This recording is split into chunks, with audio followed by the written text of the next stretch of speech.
Okay, let's talk about a word that makes most of us, just a little bit anxious. Negotiation. We've all been taught that it's supposed to be this big battle, right? A struggle you have to win. But what if that whole idea is just wrong? What if there was a way to get exactly what you want, not by fighting harder, but by being, well, lazy? Welcome to the art of lazy leverage. I'm serious, just think about that for a second. What if asking for a raise or closing a big deal felt less like going into battle and more like buying a cup of coffee, you know? Just a simple exchange of value. This is the big idea we're going to break down today, and honestly, it could completely change how you handle these conversations forever. But hey, before we get to the solution, let's get real about the problem. For most of us, even the thought of negotiating kicks off this very specific kind of anxiety. It's that knot that forms in your stomach, that feeling we're going to call the negotiation dread. We've all been there, right? That worry that you're going to sound greedy, the fear of getting a hard no, or, oh man, damaging a relationship, and the worst one, that awful, awkward silence after you say a number. These fears are totally universal, and they all stem from one single, really flawed idea about what negotiation is all about. From a young age, we're basically trained to see this thing as a battle, a zero-sum game. There's a winner, there's a loser, you're on one side of the table, they're on the other, and you got to fight for every single inch you can get. Not only is this framework incredibly stressful, it's also just not very effective. All right, so now I want you to take that whole idea and just flip it completely on its head. It's time to introduce a really simple but kind of shocking truth that is the entire foundation of lazy leverage. It might sound a little bit crazy at first, but just stick with me here. There it is. Just let that sink in for a minute. Negotiating is hardly hard. I know, that sounds almost ridiculous, doesn't it? It goes against everything we just talked about and probably every experience you've ever had. So the obvious next question is, How? How can something that causes so much stress and so much anxiety actually be, deep down, pretty easy? Well, the answer isn't about becoming a better fighter. It's about understanding what the person on the other side of the table really wants. And here's a hint. It's not to fight with you. And that brings us to the core concept that explains all of this, the lazy company principle. This is the absolute key that unlocks that strange quote we just saw and gives us this whole new way of looking at things. Now, when we say lazy, we do not mean unproductive. Not at all. It's actually the opposite. In this context, lazy means they are obsessed with efficiency. They want the path of least resistance.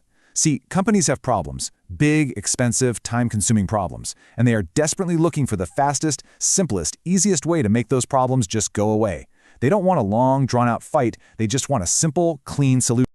Okay, so here's where the big mindset shift happens. Look at this. The company has a painful problem they need solved. You want to get paid for your skills. The old way of thinking puts these two things in opposition, like they're fighting each other. But look closer. They aren't in opposition at all. Your goal is the direct solution to their goal. And that's the secret right there. Success isn't about winning a fight. It's about showing how perfectly you align. It's about building a straight line from their pain to your solution. And once you make that connection crystal clear, the whole dynamic just transforms. Okay, so this all sounds great in theory, right? But how do we actually do it? How do we stop being an opponent and start becoming that irresistible, easy solution that they're secretly hoping for? Well, the source material gives us this perfect analogy that we've all actually experienced. The process of getting a job. Think about it. You don't get hired by fighting with the hiring manager. You get hired because you prove you are the easiest and best solution to the problem that their job opening represents.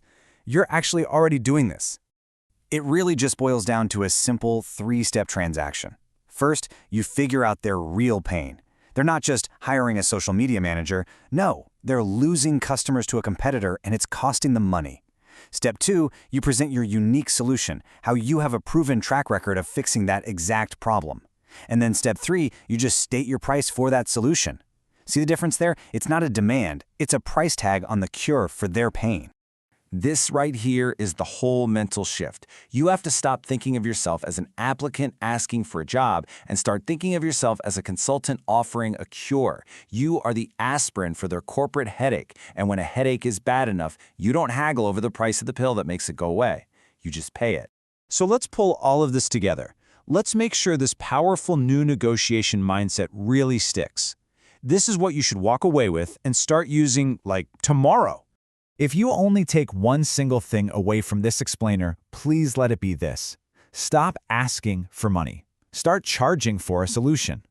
An ask feels weak. It practically invites a no. A charge is confident. It's the price for something valuable. You are not a beggar. You are a service provider. So, let's recap the new game plan. Number 1, you shift from seeing it as a conflict to seeing it as a collaboration. Number 2, you focus everything on the problem that you solve for them.